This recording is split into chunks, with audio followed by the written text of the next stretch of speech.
So, good morning. On behalf of the Partnership for Strong Communities, welcome to the next session of the Connecticut Affordable Housing Conference that features local, state, and national experts who will lead conversations that explore challenges, share best practices, and bring us together on critical steps that address key affordable housing issues in our state. I'm Amy Peltier, and I'm the Coalition and Advocacy Director here at the Partnership. And I'm so excited to be introducing our final plenary session for you today. In a moment, you'll hear from a dynamic panel of Connecticut municipal leaders as they discuss innovative approaches to repositioning underutilized commercial spaces and land use into into vital housing opportunities. You'll have the opportunity to learn from leaders who have navigated transformative projects and gain insights into the challenges and opportunities of revitalizing these key urban and suburban assets. All moderated by David Corris, Executive Director of the Connecticut Municipal Redevelopment Authority, or MRDA, MRDA, where municipalities are supported and driven to achieve sustainable development. After this session, there are still plenty of opportunities to make sure you're a part of the conversation and some of the amazing afternoon sessions we still have planned. Next slide. And this will be our mayor's roundtable, so welcome. Go ahead, next slide, please. As always, none of this would be possible without the support of our generous sponsors who make Connecticut's Affordable Housing Conference a success and free for you to attend today. Thank you to our presenting sponsor, the Connecticut Housing Finance Authority, or CHFA. Thank you to our visionary sponsor, Wells Fargo. And thank you to our champion sponsors, Robinson and Cole, Cohn Resnick, the Connecticut Department of Housing, J. DeMillion Associates, Liberty Bank, Trinity, and Trinity Financial. And our foundation sponsors, that I won't go through all of them right now, but our sponsors' deep support allows this conference to happen each year and for us to offer it free to all who choose to attend. A few quick housekeeping items before we get started. You may have noticed that the session's being recorded, and we'll make the recording available as soon as possible on our YouTube channel. You can submit questions for the panelists in the Q&A box that you'll see at the bottom of your screen, and we'll be taking note of those throughout the presentation and offer them up once the speakers have gotten through their remarks. After the session, we're asking that you please complete a feedback survey about the session by clicking on the megaphone icon in the lobby. We really appreciate your feedback. It helps to contribute to our conferences each year. And with that, I will turn it over to David to kick us off and get started. Great. Thank you very much, Amy, and thank you to Chelsea and the whole team of Partnership for Strong Communities for coordinating this great event. I look forward to watching some of the panels that I wasn't able to see live on the YouTube channel. And thank you to mayors and First Selectwoman for being here. I think we've got a great representation of communities of different size and different opportunities and challenge that hopefully will present something for everybody on this call. I know we've got folks representing a lot of different communities listening in, and I'm sure you'll learn something from each of our communities, large and small, that you can apply to your community to increase housing options and position our state for a robust and prosperous future. I'm going to give just a very brief introduction of what the Municipal Redevelopment Authority is, since I know it's new to some people, provide an opportunity for each of our chief elected officials to introduce themselves and what they're most proud of in their communities today around housing and repositioning underutilized and vacant and underperforming commercial properties to provide housing choice for their future. And then we'll have some Q&A, and hopefully we'll leave some time for questions that you all might have. So feel free to start entering those into the Q&A chat as soon as you have an idea that you want to hear more about. So the Municipal Redevelopment Authority, just briefly, was actually established in state statute in 2019, but it wasn't funded until 23, and then stood up until 2024. We had our first board meeting in July of this year, where I was hired, and I started later that month. And so over the last few months, we've been simultaneously launching a new quasi-public authority from scratch. It's much like running a startup, if anyone's been involved in a company at the ground floor, but also starting to go around and communicate with some of the chief electeds on this call and others around the state about how we can be helpful to help you achieve your housing objectives. I think it's a little bit of a different approach for the state, very much aligned with the governor's vision and my strategy to reach out a helping hand to the communities that want to do the right thing, that want to be a part of the housing solution for the future of Connecticut. And I think the last few months have demonstrated that there are plenty of local communities and leadership therein who really do want to find ways to house their workforce, house their future population, to grow their communities, to have housing be a part of their future economic development strategy, but need technical support, need additional capacity, or need resources. And we will hopefully be calibrated to fill that niche that is most appropriate to move every community to the next step. So if you're listening in and you think that MRDA might be a tool that your town or city could take advantage of, don't hesitate to be in touch. And we really look forward to bringing this resource to bear to communities large and small throughout the state. We have a focus on downtown development and transit-oriented development, but I'm confident that there are 100 plus communities across the state of Connecticut that are well positioned to work with us. And so, with that, I will invite the mayors. Maybe Mayor Alves, we'll start with you to introduce yourself to those on the call or on the webinar who may not know you, and talk a little bit about your approach to housing and repurposing vacant and underutilized commercial space in the city of Danbury. Thank you, and thank you for hosting this important conversation. Great to be a part of it, and do a weekend from our small little corner here of Connecticut. Mayor Roberto Alves, I've been in office here in Danbury for just about 1 year. Actually, we're coming up on that, and time flies. I think it'd be 5 months ago, but there's so much going on. Things always happening, and Danbury's a very, I like to say, unique. I think every municipal leader here is going to say how their town is unique and how their problems are a little bit different than everybody else's, because they all are, as are mine. And housing in Danbury we're at a crisis point, just like we are across our state. But we want to do something about it, like so many. We want to aggressively encourage development for all kinds of housing, especially affordable housing. So we've been taking a five-pronged approach. We're modernizing our downtown zoning regulations. We are being innovative with the use of vacant or underutilized properties, focusing on transit-oriented development, remediation and rezoning of contaminated properties, excuse me, and streamlining development applications. Those are our five prongs. Within them, obviously, there's a lot going on. With modernizing downtown, it's expansion and flexibility. We want to triple the size of what we consider the downtown area and provide flexible zoning regulations so we can unlock its full potential.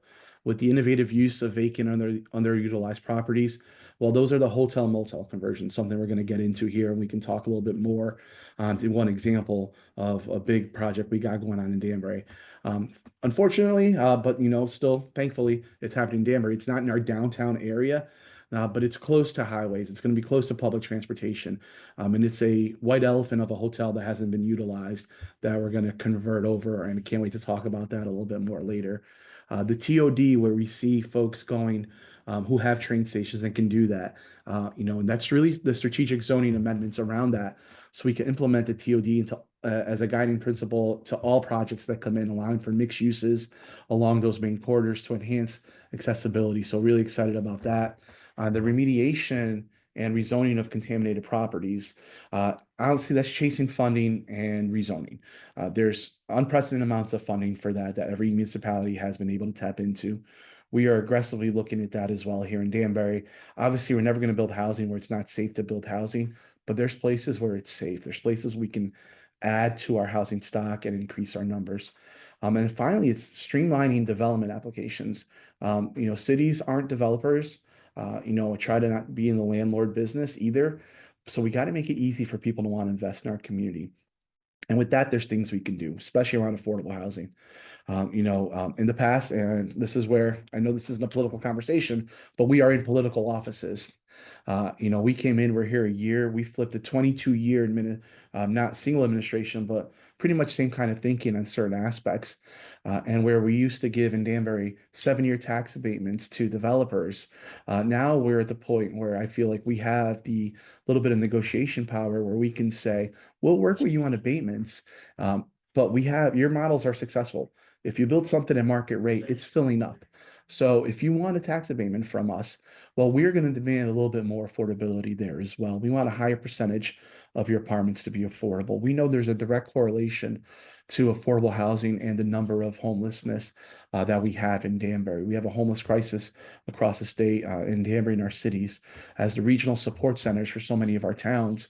So by building these affordable housing, we know we can get people out of shelters, but more importantly, we can keep people from going into those shelters. So again, that's the multi-pronged approach. Excited to be part of this conversation and any questions that come up towards us here. Great. Thanks so much, Mayor. Why don't we stay in alphabetical order, and Mayor Cantor, let's go to you from West Hartford. Thank you so much, David, and it is really a pleasure to be here. And I am looking forward to hearing from all the mayors that do really the everyday work of solving problems and working together with everybody in their community to get things done. So I'm really excited and to hear from you and Mayor Alves already. There's so much that you said that we're doing and so much that I'm already jotting down a couple of things. So that's great.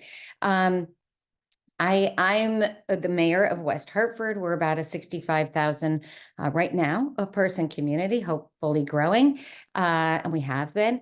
And we're a highly developed community. We don't have a lot of undeveloped land, so it's really adaptive reuse, so a redevelopment in West Hartford. That's sort of the story. And similar to Mayor Alves, we've approached this very intentionally.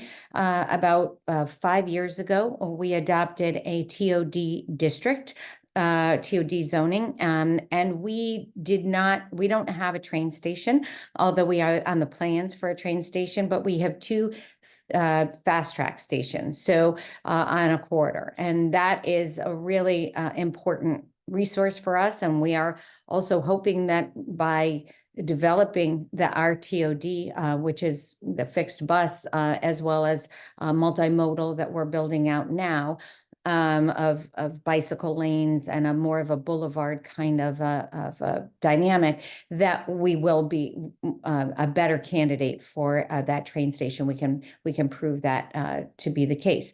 And sure enough, when we did that TOD zoning, reducing parking requirements, adding incentive zoning for density, and all the pieces that work really have incentivized building there. So we have a number of units from our housing authority that have gone up. We have some veteran housing, and we have approved and are hopefully going to see a significant 2 other developments that are in the pipeline now.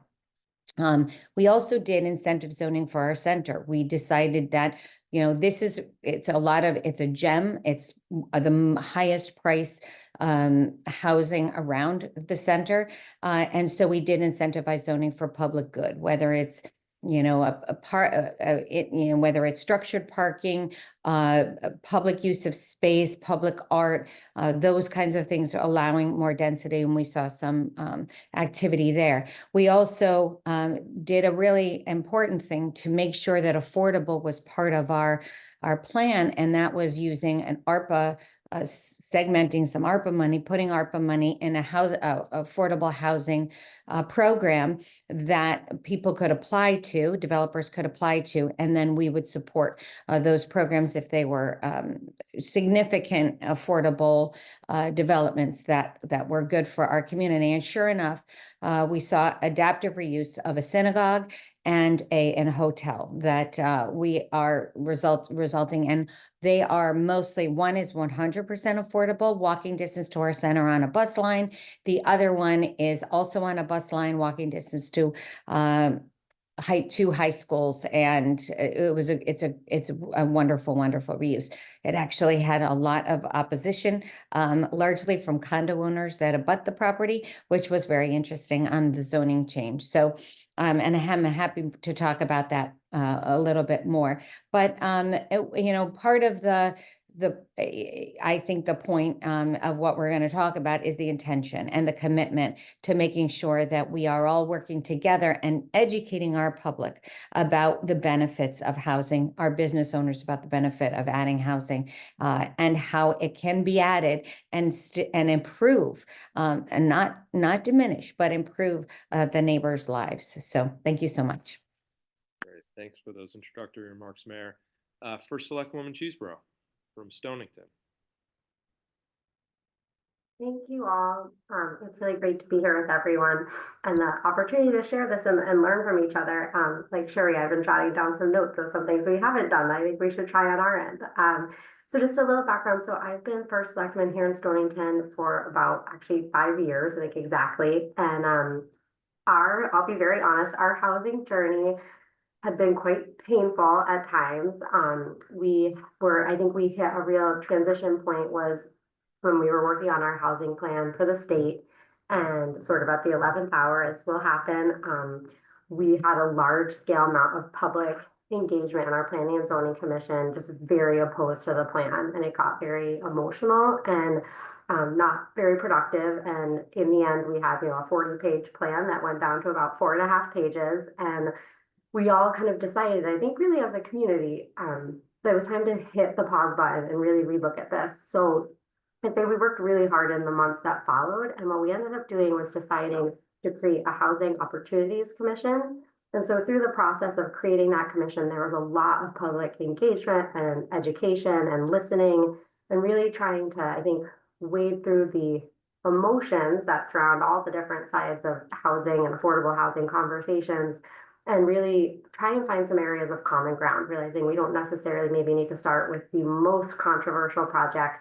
There were more areas of common ground than I think most of us realized. And one of the best ones really happened to be actually the commercial, as Sherry said, more for us, adaptive reuse of commercial spaces, but that's where we really have been trying to focus. And so a lot of that has dealt with planning and zoning. So engaging both planning and zoning members for education and understanding, as well as the residents, because I'd say one of the top concerns when we talked about making changes to existing zoning or tweaks to the zoning code for certain areas is that about 76% of our tax base is from residential. And there's always this desire to grow more of that commercial tax base. There's less demands on it typically.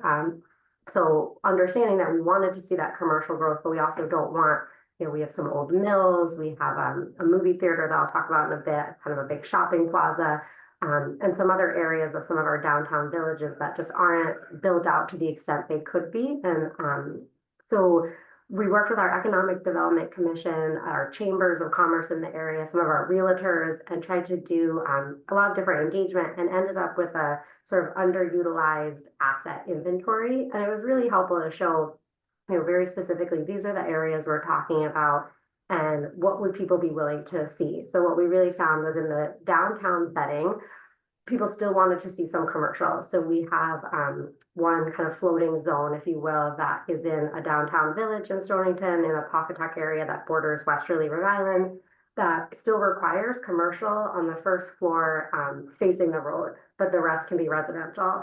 And we've seen some good success there. We also changed parking requirements and made some other, different changes that help there. Another one is this neighborhood development district, which can again be applied as sort of a floating zone. And we've seen some success with that as well, which I'll talk about a little bit later if people are interested. But we had an old movie theater that was closed down, basically just a giant parking lot and a shopping plaza. And so just like in the last few months, we've had it approved by planning and zoning, and that will be an adaptive kind of reuse of that space, but we'll have mixed use. So there'll be a few commercial, but a lot of different types of housing in that area. The other success we've seen with our mill districts, and I'd say for a long time that was hard for people to let go of, the idea of bringing back some big employer. But again, over time and engagement and that work our Economic Development Commission did with others was able to really show like that isn't coming back to Stonington, and here's why, and kind of able to run through the facts and figures. And then thanks to DCD's Brownfield program, which you guys have talked about, we've been able to partner with a developer to apply for Brownfield funding. We'd already gotten the kind of planning stage funding and are now applying for the actual remediation work. But that type of partnership, I think, is really helpful because people in the community wanted to see this beautiful old historic 1898 mill saved. It's falling into disrepair, but it's also, contaminated site. They want it cleaned up. So it just had a lot of wins for the community. So finding those areas of common ground have been really helpful for us. And so I'll stop there, but I'm excited to hear more and talk more. Great. Thanks so much for Selectwoman. Mayor Elicker, take us home with the city of New Haven. It's not often that E is the last on the alphabetical list here, but good to see everyone. Thanks, David, for being the panel facilitator here, and to Amy and Strong Partnership for Strong Communities for coordinating.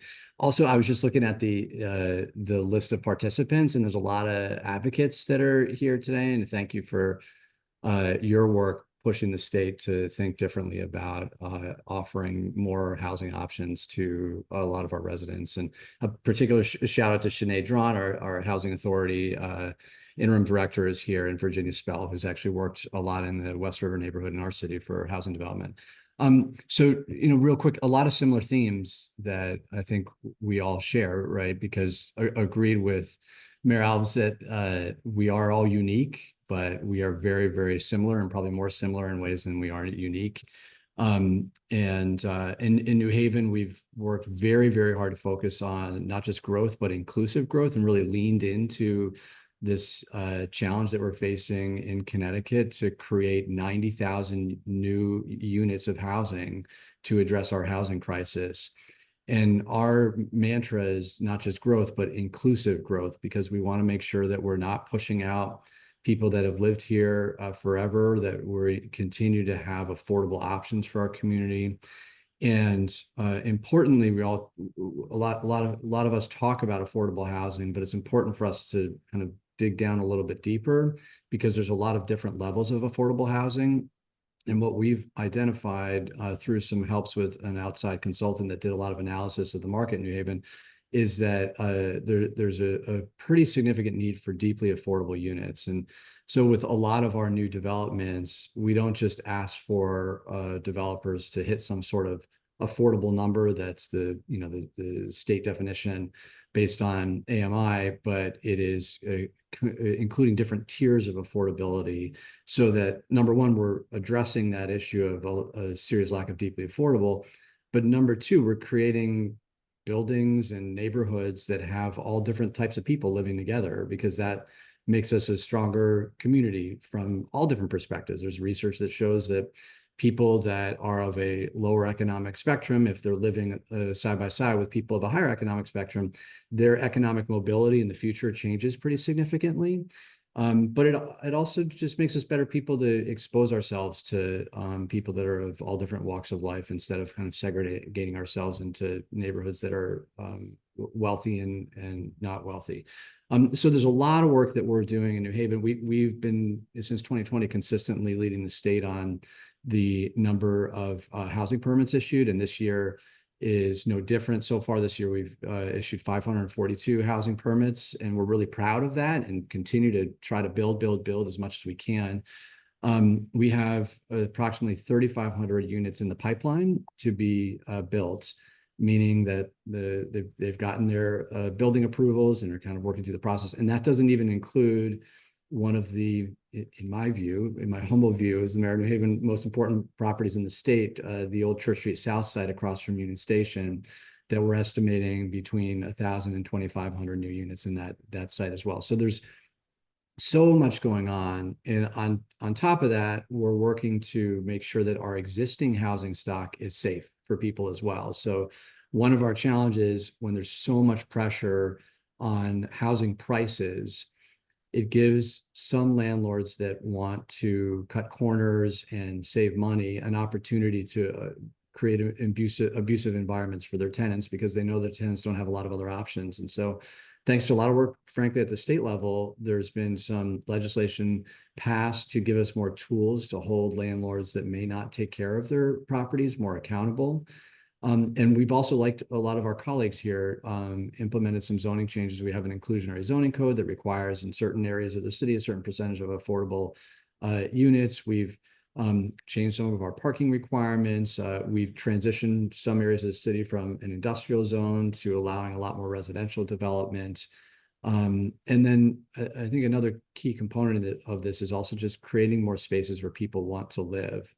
And so it's not directly associated with the creation of housing units, but the more opportunities we have to create walkable neighborhoods and bikeable streets and safe places for people to access their needs and be with each other, the more likely it is that people will choose a place like New Haven and will continue to grow.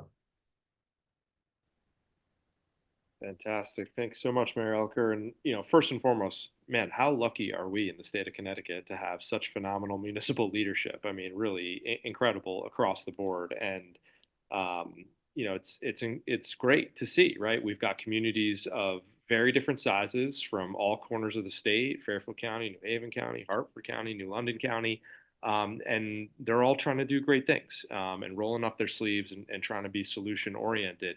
I think it's remarkable how much what you all said was similar, right? Whether it's um, the need for being intentional. I think Mayor Cantor was your word, right? And engaging the broad cross section of your community in the conversation about kind of what we want to be when we grow up.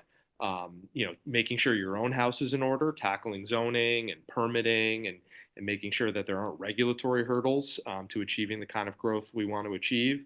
The relationship between housing and infrastructure, whether it's transit or more fundamental sewer and water, or cleaning up brownfields, and then that need to create complete communities, addressing the diversity, addressing the different levels of affordability, addressing veterans and other kind of members of our community that we want to make sure continue to have a place, and all that other stuff that goes around it, like Mayor Elker just described, to create these complete communities where people want to be and want to spend their time. So I've got a follow up for each of you, but please, kind of others, jump in and kind of add. I want it to be a conversation as much as possible. First Selectwoman Cheeseborough, we'll start with you. Stonington Borough, phenomenal, historic, walkable sense of place. Hopefully everyone listening in here has kind of walked down the main street of the borough, and definitely get out there if you never have. You mentioned a lot of kind of older, underperforming commercial sites and significant infill potential. How do you balance growth, changing development patterns, with what I'm sure is a robust desire to not lose that small town feel? And while we're talking about a small town, every one of these cities, Danbury, New Haven, West Hartford, right? You have places in your community that are historic, that people connect to, that you don't want to lose as you adapt and evolve. How do you balance those in Stonington? It's a great question. If someone has like the crystal ball answer, I will definitely take it. I think what we've tried to do, and it kind of builds on what Mayor Elliker was saying, is there's a need, and I think we sometimes get caught up in the argument and forget about the people at the end of the day that we're talking about. So that's where I think we've had some success, and given all the attendees on the call, we could use a lot more help, because whether it's the mayor, first selectman, or the chair of planning and zoning, or whoever it is, when you're faced with a room of 30 to 100 residents who are all expressing oftentimes genuine concern, but sometimes misguided, they need that counter voice. So where we've had some success, I think, is really trying to tell stories of people. So, capturing their anonymity, but trying to use like real stories, or point to like the United Way Alice report is so helpful. Because I think when you break it down into numbers, people start to realize like that, if I hadn't been fortunate enough to buy a house here, in X year, I wouldn't be able to afford to buy now. Or, oh, if I was renting here now and my landlord chose to sell, there's absolutely nowhere for me to rent within, a 20-minute drive. So I think when we started, and we're still working on it, but breaking down kind of those very simple facts, it's helped people understand the need. And once we have that baseline of, okay, we're all in agreement that there is a problem, whether it's someone working at a restaurant or the person taking care of your kids or your, elderly parents, or if it's there's so many different scenarios that we can have at play where they realize how it impacts exactly what we're trying to protect in the town. And that if we don't make changes, we're actually going to end up in a much worse place. So once we kind of can get to that footing, then it is the talk about the balance and where are people willing to do it. And we've been fortunate. We've been asking for a long time, but we finally got funding from our Board of Finance to work on both our plan of conservation and development and to update our zoning regs, which hadn't been updated since like the late 70s. They just kind of been band-aided. And so we're really going through a deep dive, and it can be really challenging at times still, but really trying to, I think, just listen to each other with respect, get to the core of the issue, what the concern is, and then move forward. So like I said, with the 2 examples I shared, there was very, very little negative commentary about either of these pretty large scale projects. But I think it is because, over time, we've been looking at that desire for adaptive reuse of our mills. And so the thread mill project, that's what we call the historic mill, has been really positive, and people really wanted us to take forward and to partner with the developer and to make this possible. And there's the contingency that wants to see historic buildings preserved. There's the contingency that gets the housing part, and there's the contingency that gets this is just sitting there not doing anything for our tax base. So you start to see the wins. And with the shopping, the movie theater and shopping plaza, again, that was just going to sit there and it was going to be an eyesore. And we have so much potential. So I think places where it's been more challenging is trying to add more density into a place that's already busy, like downtown Mystic. That's still a challenge to talk about, and it's understandable. People don't necessarily want more traffic, and it's not just housing; it's even tourists, even more hotels. Just more can be hard, but where we found, if you find the right place, and you can address the most core concerns, and then you just keep bringing it back to the people, it really does. It does help because it makes it more personal, and I think it makes everybody want to work on a solution together. Right. Anyone else want to jump in on that topic? Okay. Well, I think it's a great point that oftentimes, perpetuating the status quo is not possible. Sometimes you need to leverage change to be able to protect and preserve and maintain the aspects of your community that you want to be there in the future. Mayor Cantor, so, West Hartford for a long time, as long as certainly I remember, has had a strong downtown, vibrant Main Street. But like every place, right, you've got that kind of commercial edge that maybe isn't as successful, maybe doesn't contribute as much. The downtown kind of tapers out or out towards the neighborhoods. West Hartford made a deliberate decision to kind of harness that land and use it to double or more the footprint of what we would call downtown through a public-private partnership with some large property owners. Tell us a bit about kind of how that came about, what it's meant for the economics of the community, for your tax base, for your local downtown employment, and overall for people's perception of the role of housing in kind of the community's future. Thank you, David. No, I mean, it's not that different than what Selectwoman Cheeseborough just said. It's challenging to balance. We have a historic center, and it's an eclectic center. The buildings have character. They're not tall. They're kind of low, and there's a quaintness about it and an authenticness about it, and we don't want to lose that. But the businesses really do understand that people living near their businesses is beneficial to the businesses all the time. And West Hartford Center has gone through a little bit of a change in that it's become an eating mecca a little bit, rather than as much a variety of commercial.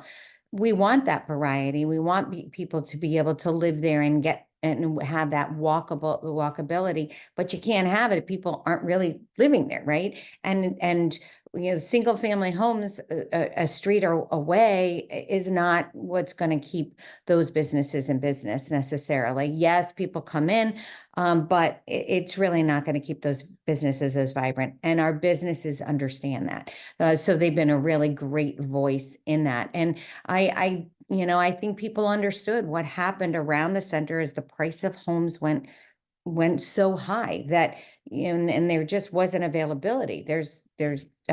So there is this desire to be, and maybe Blueback highlighted that a little bit, in that people wanted to be in a walkable center, be able to get their groceries, get their necessities, but also to get a cup of coffee and go out to eat, not have to get in their car. So that expansion is always a bit of a struggle. We have not expanded beyond, I think, those buildings that have sort of that softer office use, and parking is always a bit of an issue, right? So we have our parking that goes around our center, and I will say what we struggled with a little bit is the pedestrian priority of our center versus the auto priority, right? And businesses are struggling with that as well. So one of the things that we've been doing is we are going to be doing some infrastructure improvements. We had talked about reducing some parking and rather than pull in parallel. We're doing a bit of a hybrid plan on that, expanding our sidewalks, but not doing away with as much parking as I think original plan had suggested. But we are going to be putting in bollards that will create pedestrian streets on an occasion and have our community experience what that means. If people have been to Pratt Street in Hartford, it's a great experience, and that is something that we're working on, and we're hoping that the priority of people and absolutely is the priority. And sometimes that means cars, and sometimes that means pedestrians, and hopefully we can balance those things. So. Thank you. Well, it's certainly a model of how to incorporate some of that urban amenity and that vitality and that vibrancy and that pedestrian orientation into the heart of what is otherwise a suburban community, and show how those two things can coexist to I think the benefit of both.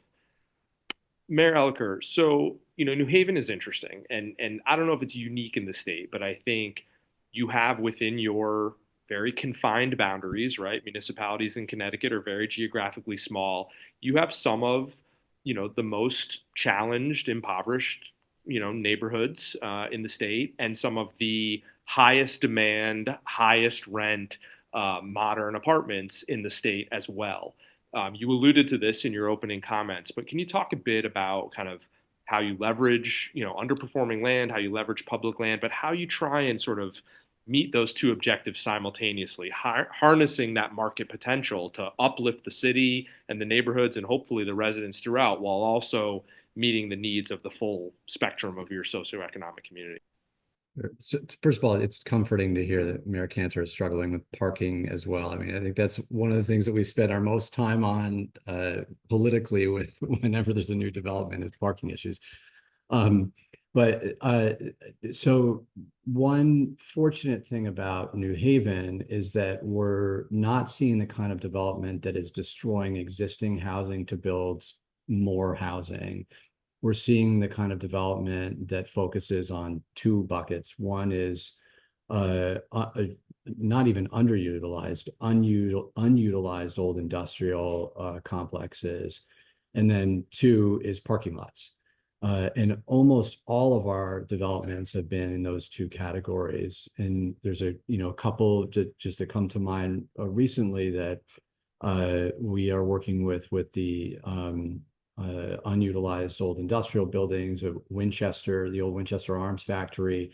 Winchester Lofts was a new development that happened, maybe it was a decade ago, but they're actually expanding on that work and creating a lot of new housing there. We just did a groundbreaking on an old laundromat that had been closed for a while, and we're putting 64 units of affordable housing there. The clock factory in New Haven is another huge building that has a lot of environmental issues, but the New Haven Housing Authority is acquiring that building, and that building has huge potential for housing, and they're working towards that goal as well. And then separately, there's been a lot of surface lots that are now being converted to housing. And so I think oftentimes when we're trying to learn lessons from other cities that have grown very, very quickly, that growth has displaced people because it's actually destroying some, housing that one might view solely from an economic perspective as underutilized, but from a people perspective, it is highly utilized because it's people that have been in the community for a long time. And then the second thing that I think is important to the work that we do is, as I mentioned before, inclusive growth. And it's hard to do affordable housing. And what I mean by that is that we have, unlike I think some other communities in Connecticut, we have broad public support for affordable housing. Almost everyone in New Haven really, really wants affordable housing, but the math is hard. It's the market rate housing in a place like New Haven, I think most places like Connecticut, just pays for itself and more.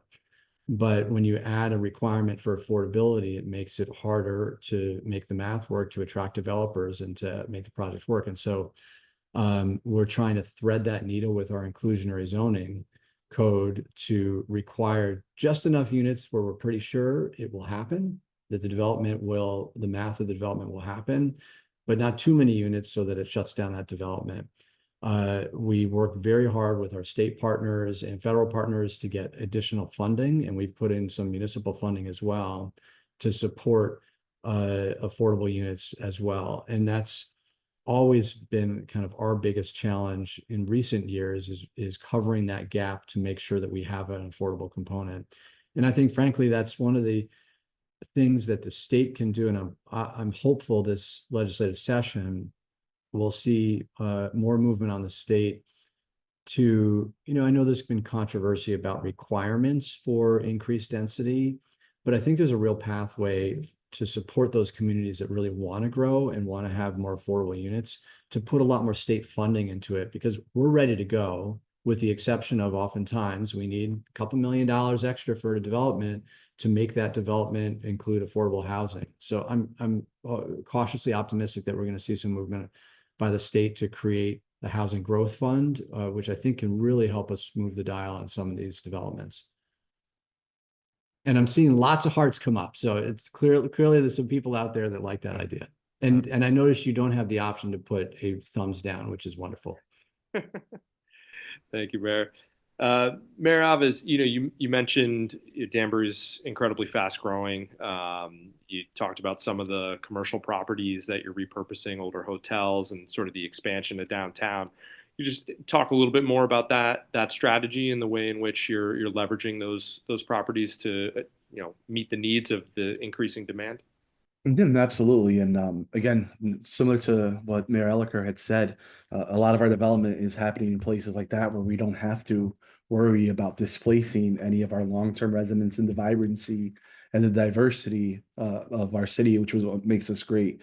The project that's the furthest along right now that we're really excited about is the conversion of a rather large hotel, a former Crown Plaza hotel.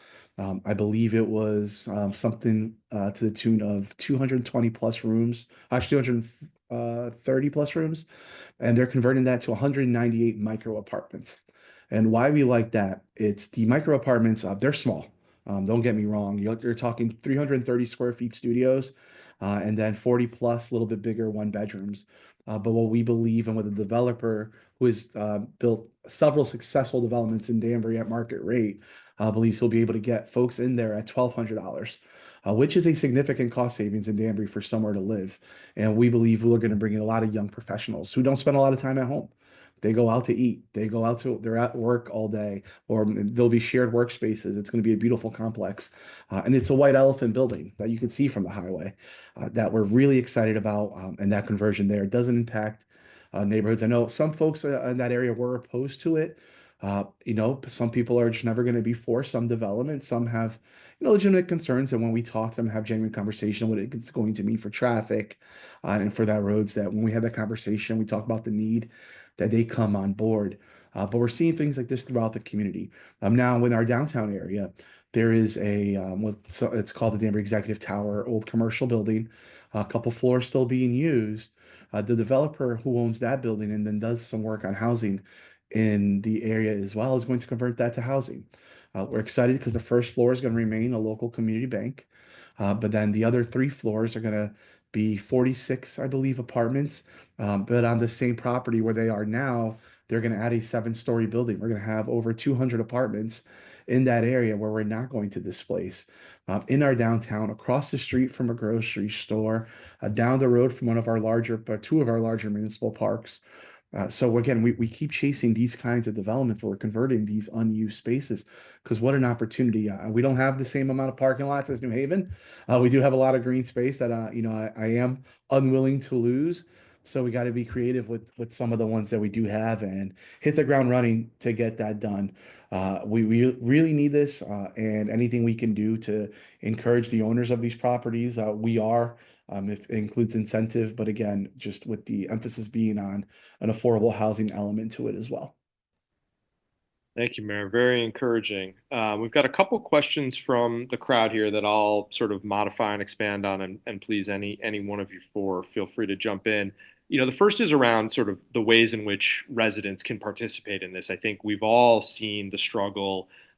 Folks who are against a project can mobilize pretty readily. It's very different to mobilize folks who want to speak in support of a project or a broader, community housing objectives. First Selectman Cheeseborough, you mentioned the Housing Opportunities Commission. I wonder, just any one of you four, just talk about the ways in which kind of the advocacy or residential community that can be part of the solution have opportunities to participate, and any lessons learned that you could share with other communities that might be listening in.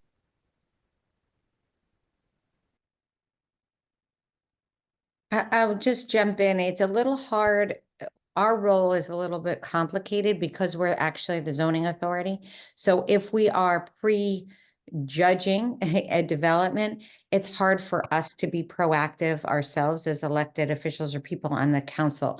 So it really has to be other people and neighbors. And but I think when people, this to me is the biggest sort of indicator that things people understand when they see it, right? So they're opposed to project, and then the project is built, and then it's added on to, and people come out in support, and maybe some of those people that opposed it actually live there. Those are the spokespeople that we want to make sure that we are giving voice to. So, and it varies in so many ways. It can be somebody just leaving college and having that first apartment, or someone that's downsizing, whatever those, or for the first time a person has a home.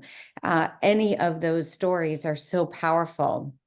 And to try to give those a little life. And so, it has to be some advocacy groups. It has to be people from the outside, not the outside of necessarily of the town, but the outside of the government, to come in to have to raise those voices up a little bit. So it's a little bit challenging, but I do think when you see an example, you kind of have to amplify those stories, and whether that's through social media, podcasts, whatever they are, I think they're really powerful. I would just add, I agree with everything that Sherry mentioned. I would just add maybe 2 other things is I think, you don't always also have to wait for development or something to come to planning and zoning. I think, you could be sharing, going to planning and zoning meetings. If you can't attend in person, you could send letters, but just part of that education component that, from your perspective as a resident and why you think you need more, XYZ types of housing, to start engaging them early. So they're hearing from positive, proactive people, getting your friends and neighbors to do the same. And the other thing I'd encourage is to look through your own town zoning regulations. If you don't understand them, I didn't when I started at all. Meet with your town planner or someone in that group, and they can better explain it. Like Sherry said, they can't always, take a stance, but if you understand the zoning regulations, you could then engage your town officials or planning and zoning commissions to look at changes. And they might be smaller incremental changes, but they could make a really big difference. And I know we're talking more about the commercial side, and you could look at that, but you could also look at, how much of your town is zoned for only single family housing, and how might some small changes allow for even just having, two family or duplexes, triplexes. So there's some changes that you might be able to really push through and make as residents that really you're the only ones who can do it. So please do, it take time if you're interested, and talk with your planning and zoning departments and your commissions. I might add as well, and agreed 100% with what Danielle and Sherry said. I'd add that it's really important for people to advocate, and it's advocate at your community meeting, advocate at your local legislative body meeting when there's a development project that's coming up. It's advocating at the state level. And I think, David, you just said that the people that are against something, they're often well organized and show up, and people that are happy with something don't, because they're happy with it.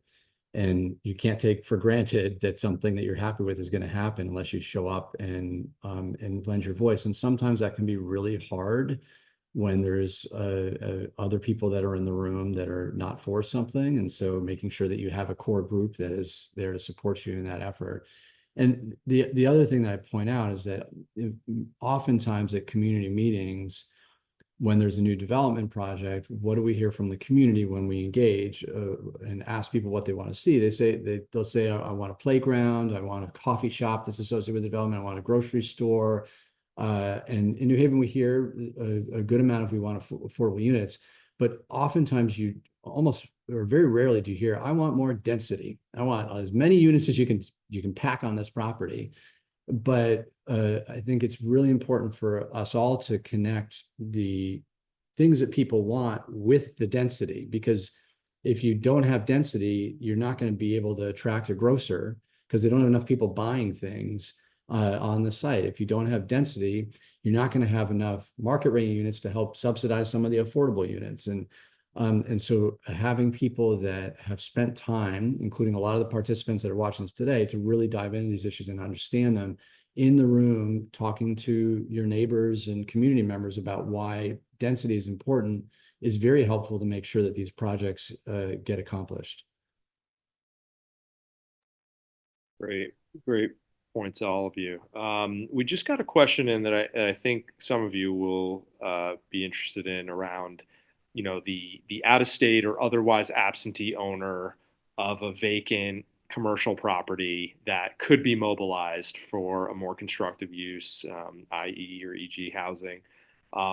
What success or recommendations do you have for kind of getting that property off the sideline, or motivating that owner that, may not have much carrying cost, maybe part of a large portfolio? Maybe they're even using that loss to offset profits somewhere else in their, in their balance sheet. Any tricks of the trade that you all can share that might kind of be the difference? Yeah, I could dive in here first, because this is an issue that's I think a struggle for all the large cities in Connecticut, and we've really struggled with this issue. And most landlords want to do the right thing and are pretty responsive, but you have some, for lack of a better term, mega landlords that own a lot of properties and are just not keeping them safe. And it's rodents, it's mold, it's you name it. And we have basically really focused on accountability there. I think us trying to buy these properties from the landlords creates a dynamic that is not ideal, because then they're going to want to sell it for way more than they purchased it for, and it creates even more pressure on the market and higher costs for across the board. So we focused on accountability over the past several legislative sessions at the state. they've allowed us more tools, a $2,000 per day fine in certain circumstances for blight or housing code violations after the landlord has multiple opportunities to fix them. And fair rent is another tool that we have where a landlord will unfairly raise the rents. And there's also the potential when the tenants complain about it for retaliation. And we've strengthened our laws around fair rent. We've seen in New Haven the creation of a good number of tenants unions that have also created more accountability for landlords. And we passed the first in the state ordinance facilitating tenants unions to represent the tenants in front of the Fair Rent Commission. So I think most landlords want to do the right thing, but when you don't do the right thing, you should have an opportunity to improve. And if you don't, there should be pretty hefty fines to force you to do the right thing. Anyone else want to weigh in? Cool. I would just add, from my time as planning and development director in the city of Bridgeport, as much as the city doesn't want to get in the ownership chain, particularly on the vacant or former industrial sites, sometimes it's necessary. And sometimes through tax foreclosure or other means, government does need to reposition a property into the hands of someone that's going to make productive use of it. Because as I alluded to earlier, I mean, if there's one thing our municipalities in the state of Connecticut don't have enough of, it's land. And so we can't afford to have significant parcels, not be contributing towards, our housing, our employment, or our tax base.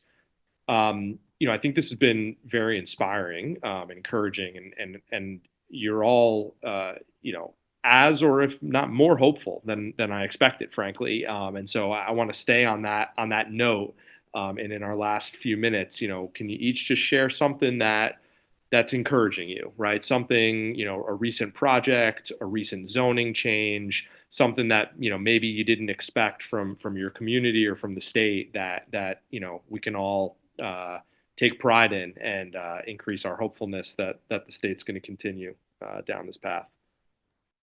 So I am so excited about a project. This was an old in a motel that was really, it was a property owner that wasn't really engaged in being a great neighbor, and we had a number of problems with the property. And I had talked to our housing authority actually about, it's in the most expensive area in town. It's walking distance to our center. And I talked to our housing authority and they could not make the pieces work financially. It just wasn't happening. And they would have had to have a lot of market rate apartments. And that wasn't really the model that we really wanted for that particular property. And so a local property owner who has done a lot of work in affordable housing stepped in, and it's almost this, the skin's almost on, and the innards have been really going up, and it's 100% affordable, some deep affordable, some 30% of AMI, 60% of AMI. And I am just so excited to meet the people that make it their home. And I'm just really thrilled about it. But it took a lot. It took the town stepping in to provide some bridge financing that didn't work in other places, but it took the state also to step in. It was Brownfield, it was CHFA, and all of those pieces coming together. But without the town helping to bring those pieces together, it could not have happened. So it's not done yet. It's almost done. And I'm just thrilled and so thankful for all of the support that came together in a project that works on a bus line. Don't need to even drive your car to the center. You can go and work in the center and go grocery shopping. It's all, I'm just really thrilled about it. Great, thanks. Others, rapid fire. I'll jump in, yeah. So for us internally, what I'll do is toot the horn of the team that we have in place and how efficiently and effectively they're moving. And just to single out somebody, it's our city's new planning director. He's been in the role for 4 months, and he's embraced what I asked him to do. And what we're looking for is an aggressive approach to responsible growth. And it's everything and anything we can be doing for responsible growth.